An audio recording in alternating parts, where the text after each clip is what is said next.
And this is a flash flood emergency for Memphis and Shelby County.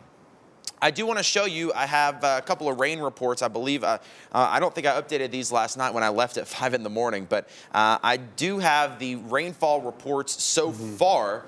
That these were at least from Wednesday. 7.5 in Somerville, 6.9 in Memphis, 6 inches in Olive Branch, 4.9 in West Memphis, almost 5 inches, and then 4 inches in Dyersburg.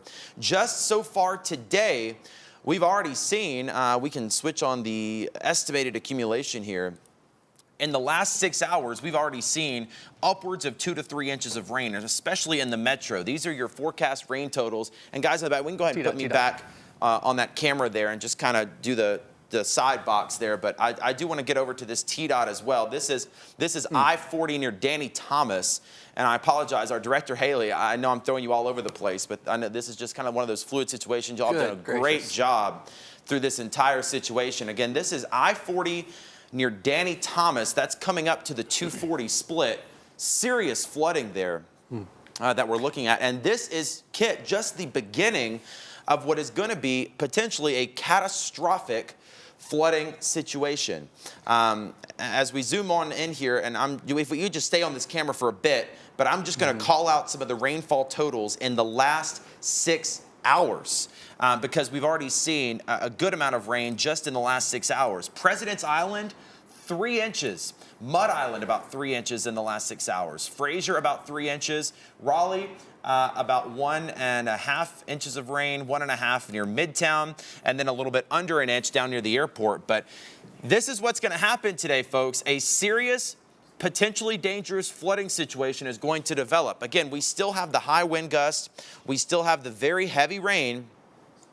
But we are quickly going to see this become a lot more of a flooding potential as opposed to a severe weather potential over the next little bit.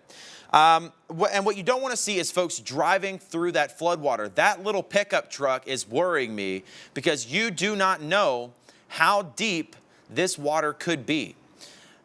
This could be a serious situation here, and you don't really know. I mean, that's going up over his hood.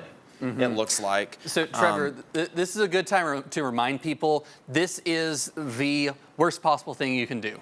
Your car could flood out and those waters could rise. You do not want to be in this kind of situation. I know it is incredibly difficult. If we could just take me over here at VidWall, just so we can look at this. Of course, you don't want to be driving through flooded roadways. We are going to see this kind of situation a lot over the next several days. So I know it's tough. Hopefully the DOT or the Memphis Police Department can go out and block this part of the interstate off because any one of these cars could stall out. You never know how the water is going to behave in your car as you're going over. And there are small cars, there are trucks, there are semis going through.